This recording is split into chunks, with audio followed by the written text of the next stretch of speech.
Ladies and gentlemen, breaking news coming in from Uttarkashi. There's been heavy destruction due to a cloudburst that happened in Uttarkashi. Multiple houses have been washed away. Rescue operations are underway as we speak. That is the latest that is coming in from Uttarakhand. My colleague Abhishek Sinha is joining us on the phone line to help us get an understanding of what the situation is at the moment. अभिषेक, क्या कुछ details हैं? उत्तरकाशी में cloud burst हुआ है, authorities क्या बोल रही हैं? देखिए, जो तस्वीरों से अभी तक अनुमान लगाया जा रहा है कि मैं आपको पहले यहाँ की भौगोलिक स्थिति के बारे में बता दूं। हर्षिल घाटी जो है वो एक रिमोट एरिया है उत्तरकाशी का, जहाँ पहुंचने के लिए प्रशासन जद्दोजहद कर रहा है। लगातार जो रास्ते हैं वो भी क्षतिग्रस्त हुए। वहां तक पहुंचने के लिए एक टीम जो एसडीआरएफ की टीम है जो निकल चुकी है। आपदा प्रबंधन की टीम वहां पे मौके पर निकल चुकी है, लेकिन मैं आपको बता दूं स्थिति बहुत भयावह है। वजह साफ है, जो पानी का वेग देख सकती हैं, वो नदी के किनारे जो रास्ते बने हुए थे उन सबको उसने फ्लैश आउट कर दिया है, जिसकी वजह से प्रशासन की टीम को पहुंचने में खासी दिक्कतों का सामना करना पड़ रहा है। जो हमारे सोर्सेज हैं उनका सीधे रूप से कहना है कि क्षति बेहद बड़ी हुई है। ये ऐसा हो सकता है कि ये क्षति बेहद ज्यादा खतरनाक हो और बेहद बड़ी क्षति है, जिसको देखते हुए प्रशासन की तमाम जो टीमें हैं वहां पहुंचने की तैयारी कर रही हैं और कोशिश कर रही हैं कि वो जल्द से जल्द वहां पर पहुंच सके। जी अभिषेक, मैं आपके पास लौटूंगी। Let's listen in viewers to what Uttarakhand chief minister Pushkar Singh Dhami had to say about the situation.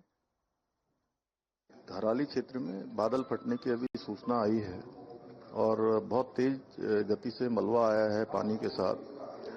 हमारा प्रयास है कि इस समय में सभी को जल्दी से जल्दी राहत के काम किए जाएं, बचाव के कार्य किए जाएं। जिला प्रशासन के लोग वहां पहुंच रहे हैं, साथ में हमारी सेना के लोग, एनडीआरएफ, एसडीआरएफ, आपदा प्रबंधन विभाग लगातार कोशिश कर रहा है कि हमारी सर्वोच्च प्राथमिकता है कि सभी को इस समय राहत की जाए, सभी को बचाया जाए और हर प्रकार से जान माल की सुरक्षा की जाए।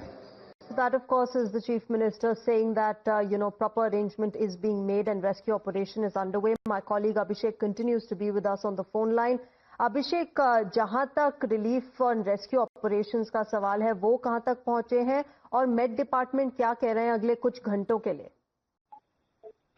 देखिए, आने वाला जो मौसम विभाग के अलर्ट है वो अभी भी जारी रहने का अंदेशा आ गया है कि अभी 24 घंटे और मौसम खराब होने की संभावना है। वहीं मैं आपको बता दूं, जैसा कि मुख्यमंत्री वे बता रहे हैं कि जो उनकी टीमें हैं लगातार वहां पहुंचने की कोशिश कर रही हैं। ये एक दूरस्थ इलाका है, ये उत्तरकाशी का एक बॉर्डर एरिया कहा जाता है, जहां बेहद मुश्किल होती है पहुंचने की वजह सिर्फ रास्ता है और मौसम खराब है। हेली सेवाओं से पहुंचा नहीं जा सकता क्योंकि वहां बादल पूरी तरह से क्लाउड बस्ट हुआ है वहां पे और मौसम बेहद ज्यादा अंधेरा हो चुका है वहां उस एरिया में, और इसकी वजह से वहां हेली सेवा का उपयोग भी नहीं किया जा सकता। लेकिन पहुंचने का जो प्रयास किया जा रहा है एसडीआरएफ की टीम से, जैसे हमारी लगातार हम फोन करने की कोशिश कर रहे हैं, उनसे बात करने की कोशिश कर रहे हैं, लेकिन उन लोगों से संपर्क नहीं हो पा रहा है। वजह साफ है, वहां पे नेटवर्क की भी बेहद बड़ी समस्या है, जिसकी वजह से आधिकारिक लोग भी एक पुष्टि नहीं कर पा रहे हैं कि एग्जैक्ट हुआ क्या है वहां पे। वहां लोगों से बात करने की हम कोशिश कर रहे हैं। ऐसा माना जा रहा है कि वहां नेटवर्क भी पूरी तरह से फ्लैश आउट हो गया है, जिसकी वजह से लोगों से संपर्क साधना मुश्किल हो रहा है। लगातार एसडीआरएफ की टीम और जो लोकल प्रशासन की टीम है वहां पहुंचने का प्रयास कर रही है। मैंने बताया जैसा कि वहां रास्ते पूरी तरह से क्षतिग्रस्त हो गए, जिसकी वजह से वहां पहुंचना अपने आप में एक चैलेंज भरा काम है। अभी गांव के जो लोग हैं जो मौके पे हैं वही लोग वहां रेस्क्यू ऑपरेशन उन्होंने ही चलाया हुआ है, जिसकी वजह से अब थोड़ी सी देर में सूचना इसकी मिल पाएगी जब प्रशासन की टीम मौके पे पहुंच पाएगी। जी अभिषेक, मैं उसी चीज पर आ रही थी क्योंकि वहां पर गांव है, वहां पर होटल है, होम स्टे है इस एरिया में। कुछ अथॉरिटीज की तरफ से आया है, कितने लोग रेस्क्यू हो चुके हैं, कितने की फंसे होने की संभावना है, कुछ ऐसा इंफॉर्मेशन मिला है अभी तक अथॉरिटीज से?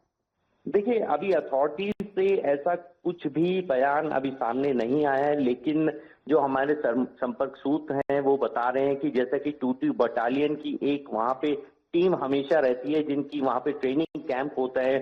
फौज की एक बटालियन वहां पे है ऑलरेडी ऑलरेडी उनसे सबसे ये अनुमान के तौर पे मैं आपको बता रहा हूं कि वहां की स्थिति के अनुसार कि बटालियन की जो टीम वहां पे ट्रेनिंग चलती है वो टीम सबसे पहले वहां पहुंची है और ऐसा अनुमान लगाया जा रहा है कि वो ही रेस्क्यू में सबसे आगे और सबसे पहले पहुंचने वाली टीम होगी, क्योंकि जो हर्षिल घाटी है, हर्षिल घाटी में ही 22 बटालियन की एक टीम हमेशा वहां पे उनकी ट्रेनिंग कैंप भी चलते हैं। तो बहुत हद तक संभावना यही जताई जा रही है कि रेस्क्यू टीम में गांव वालों के साथ फौज की जो टुकड़ी है वो रेस्क्यू करने में इस समय लग चुकी है। जी Abhishek, धन्यवाद हमारे साथ जुड़ने के लिए. Abhishek, my colleague, ladies and gentlemen, getting us an update on what the latest situation is. As we speak, rescue operations are underway.